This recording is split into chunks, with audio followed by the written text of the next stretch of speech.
नमस्कार, महाराष्ट्र बुलेटिन मध्ये तुम्हा सर्वांचं खूप खूप स्वागत आहे। तर बघूया आताच्या मराठी बातम्या। शरद पवार गटाचे नेते तथा माजी पालकमंत्री गुलाबराव देवकर हे लवकरच राष्ट्रवादी अजित पवार गटात प्रवेश करणार असल्याची माहिती राष्ट्रवादी अजित पवार गटाच्या सूत्रांनी दिली आहे। त्यामुळे आगामी स्थानिक स्वराज्य संस्थेच्या निवडणुकीआधी राष्ट्रवादी शरद पवार गटाला मोठा धक्का मानला जात आहे। तर दुसरीकडे अजित पवार गटाला काही प्रमाणात बळ मिळणार आहे। राष्ट्रवादी अजित पवार पक्षामध्ये प्रवेश करता आहे, काय असा निर्णय घ्यावा लागला की तुम्ही हा प्रवेश करता? विधानसभेच्या पराभवाच्या नंतर आमच्या सर्व मतदारसंघातल्या कार्यकर्त्यांची मी मीटिंग आयोजित केलेली होती। त्या मीटिंगमध्ये सविस्तर चर्चा करत असताना एकंदरीत सर्वच कार्यकर्त्यांचा सूर असा निर्माण झाला की गेल्या 10 वर्षापासून आपण सत्तेच्या विरोधात आहोत। अनेक अडचणींना सामोरं जात असताना, लढा देत असताना आपल्याला इथपर्यंत यावं लागलं आणि आता आशा होती की आपण निवडून आल्याच्या नंतर सत्तेमध्ये येऊ, परंतु दुर्दैवाने पराभव झाला आणि त्यामुळे कार्यकर्त्यांची हिंमत खचलेली आहे। कार्यकर्त्यांच्या भावना अशा होत्या की 10 वर्षापासून विरोधात असताना आता परत 5 वर्ष आपल्याला विरोधात राहावं लागेल आणि त्यामुळं अनेक अडचणींना सामोरं जावं लागेल। गावागावामध्ये आम्हाला अनेक गोष्टींना, अनेक बाबतींमध्ये त्रास होत असतो, समोरच्यांकडनं अनेक अडचणींना त्रास होतो आणि त्यामुळं आपण कुठेतरी सत्तेमध्ये गेलं पाहिजे ही भावना सर्वच कार्यकर्त्यांची होती आणि त्या पद्धतीनं आमचे तालुका अध्यक्ष जळगावचे जे आहेत परदेशी बापू, त्यांनी माननीय तटकरे साहेबांना फोन केलेला। तटकरे साहेबांनी मला फोन करून मुंबईला बोलवलं। मी परवा मुंबईला जाऊन आलो, त्यांच्यासोबत चर्चा केली।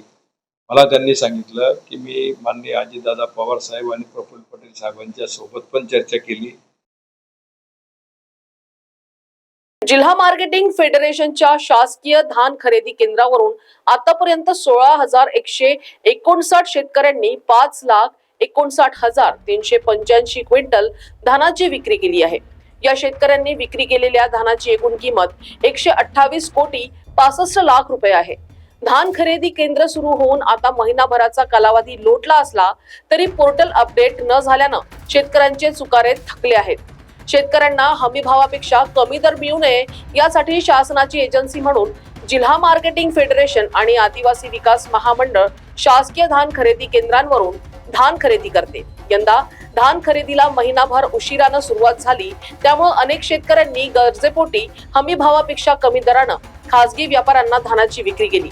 जिल्हा मार्केटिंग फेडरेशनने 183 धान खरेदी केंद्रावरून आतापर्यंत 16,250 शेतकऱ्यांनी 5,59,385 क्विंटल धानाची विक्री केली आहे।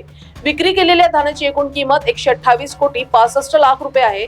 तर महिनाभरापासून धान खरेदी सुरू असली तरी शेतकऱ्यांना चुकारे करण्यासाठी शासनाकडून निधी प्राप्त झालेला नाही। परिणामी 16,159 शेतकऱ्यांचे धानाचे चुकारे थकले आहेत। आता शेतकरी शासनाला हीच मागणी करीत आहेत की लवकरात लवकर आमचे चुकारे आमच्या खात्यात जमा करावे। हो, आम्ही करीब झाला एकाच महिन्या आम्ही धान्य वगैरे टाकलेलं आहे सोसायटीला, तरी शासनाने आजपर्यंत आमच्या पेमेंट आमच्या खात्यात नाही टाकलेलं आहे। तरी आम्ही सरकारला अशी विनंती करतो की लवकरात लवकर आमच्या पेमेंट आमच्या खात्यात जमा करावे। त्याचप्रमाणे आमचे बरोबरचे किसान आहेत, त्यांना हे पुष्कळ अडचणीत आहेत, तर शासनाने आमच्या पेमेंट आम्हाला लवकरात लवकर आमच्या खात्याला जमा करावं। माझा पांडुरंग लोकचंद पारधी नाव आहे। मी 15 दिवस या 1 महिन्याच्या पूर्वीच मी धान टाकलं आहे, पण ते पैसे माझे अजून बी आले नाही। पीक लावायचं आहे, दादा पैसे मी कुठून आणू? लवकरात लवकर पैसे देण्याची तुम्ही काळजी करा।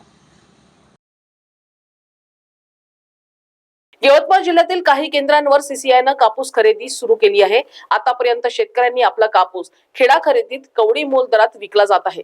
सीसीआयच्या केंद्रावर ओलाव्याच्या अटीमुळे शेतकरी संकटात सापडला आहे।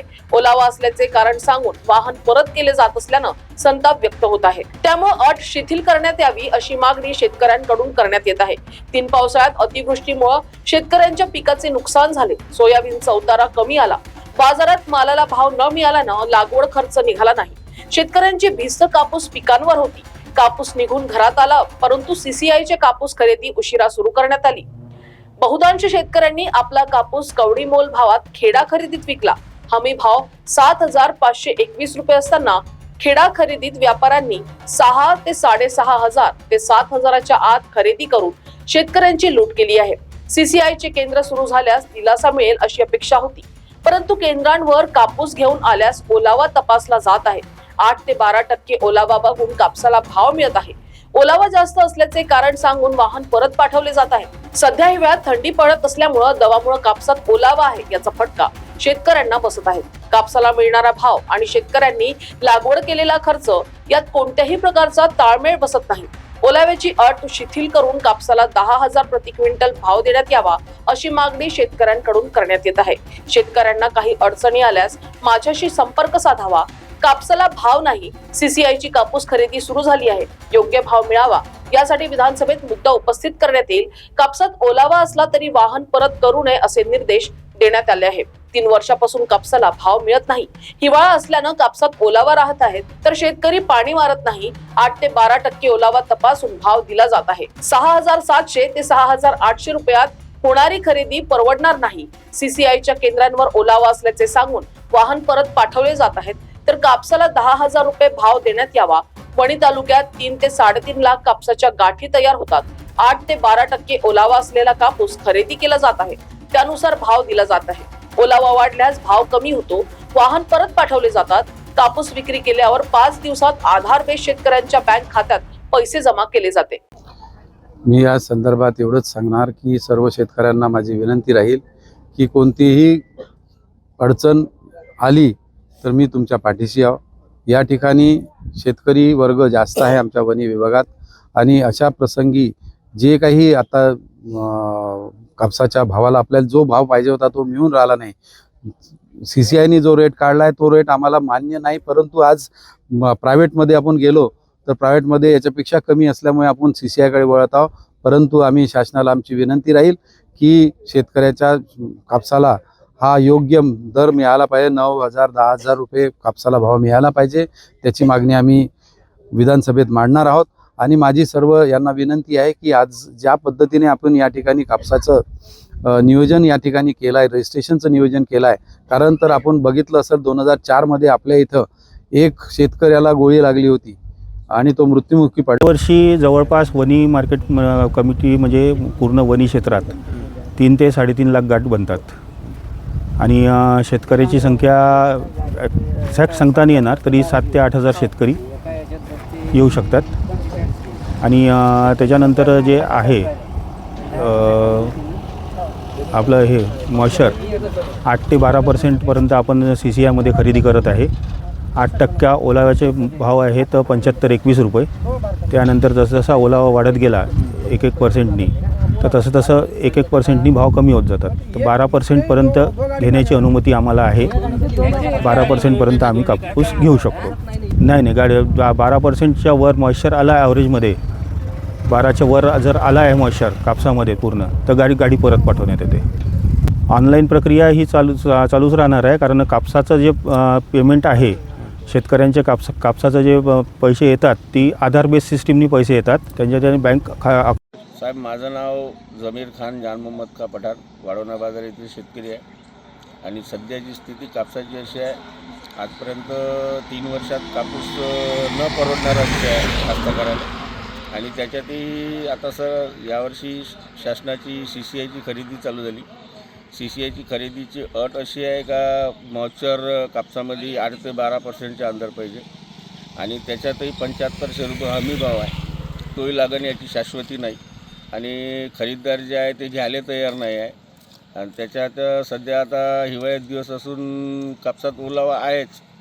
तर असं कोणत्याच कास्तकाराचं असं नाही आहे का 8च्या अंदर ओलावा नाही आहे, तो तर राहणारच आहे. आणि त्याच्यात धुळे शहरातील देवपूर भागात असलेल्या तलाठी कार्यालयाची वीज थकीत बिलामुळे कापण्यात आली आहे. परिणामी मोबाईल बॅटरीच्या उजेडात काम करण्याची नामुष्की तलाठीसह कर्मचाऱ्यांवर ओढवली आहे. काम मार्गी लागत नसल्यानं अनेकांना माघारी परतावे लागत आहे. महसूल संदर्भात असलेल्या शासकीय कामासाठी 7/12 उतारासह अन्य कामे तलाठी कार्यालयाच्या माध्यमातून होत असतात. गाव पातळीसह शहर आणि देवपूर भागात तलाठी कार्यालय कार्यरत आहेत. या माध्यमातून आता ऑनलाईन कामे देखील मार्गी लावली जातात. देवपूर भागासाठी स्वतंत्र तलाठी कार्यालय आहे, पण या ठिकाणी थकीत वीज बिलामुळे तलाठी कार्यालयाची वीज कनेक्शन कट करण्यात आलेलं आहे. वीजच नसल्यामुळे देवपूर तलाठी कार्यालयात अंधारात असल्याची परिस्थिती सध्या निर्माण झालेली आहे.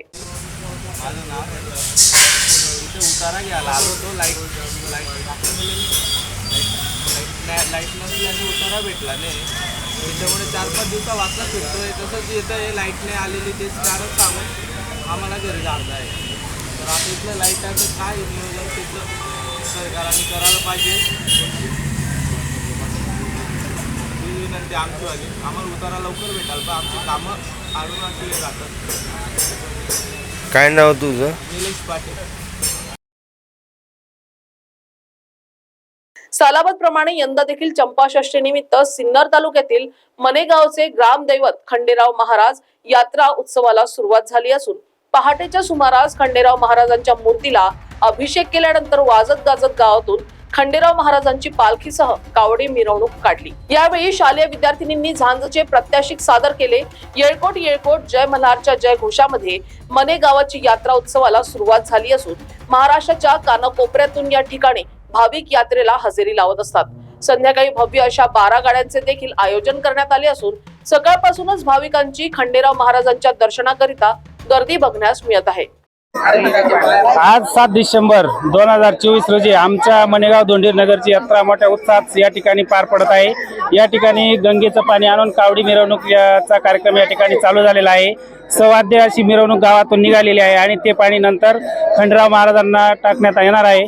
त्याच्यानंतर संध्याकाळी 12 गाडा ओढण्याचा कार्यक्रम होईल. त्याच्यानंतर तमाशाचा कार्यक्रम आहे आणि उद्या दुपारनंतर कुस्त्यांचा मोठा जंगी अशी स्पर्धा या ठिकाणी होणार आहे. त्याच्यासाठी सिने अभिनेता अजय पुरकर या ठिकाणी उपस्थित राहणार आहे. अशाप्रमाणे आमच्या गावची यात्रेचं या ठिकाणी सुरुवात झालेली आहे. आज 7 डिसेंबर 2024 सालाबाद प्रमाणे चंपाषष्ठी निमित्त मनेगाव येथे आमच्या मनेगाव दोंडीनगर संयुक्त यात्रा 12 गाड्या खंडेराव महाराजांची यात्रा भरलेली आहे.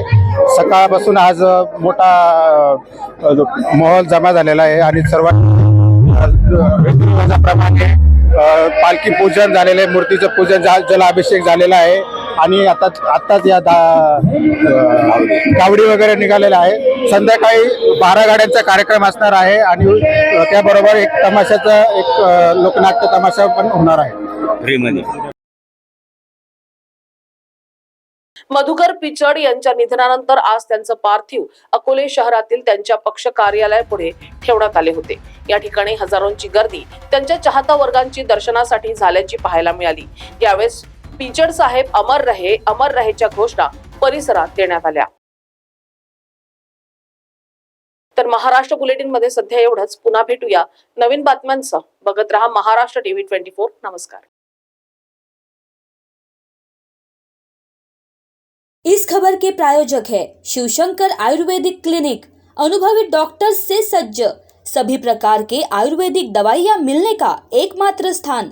इनका पता Shivshankar ayurvedic clinic, doctor Mangala Ketkar hospital के सामने, महाजन मार्केट के पास, टेम्पल बाजार रोड, सीताबर्डी, नागपुर।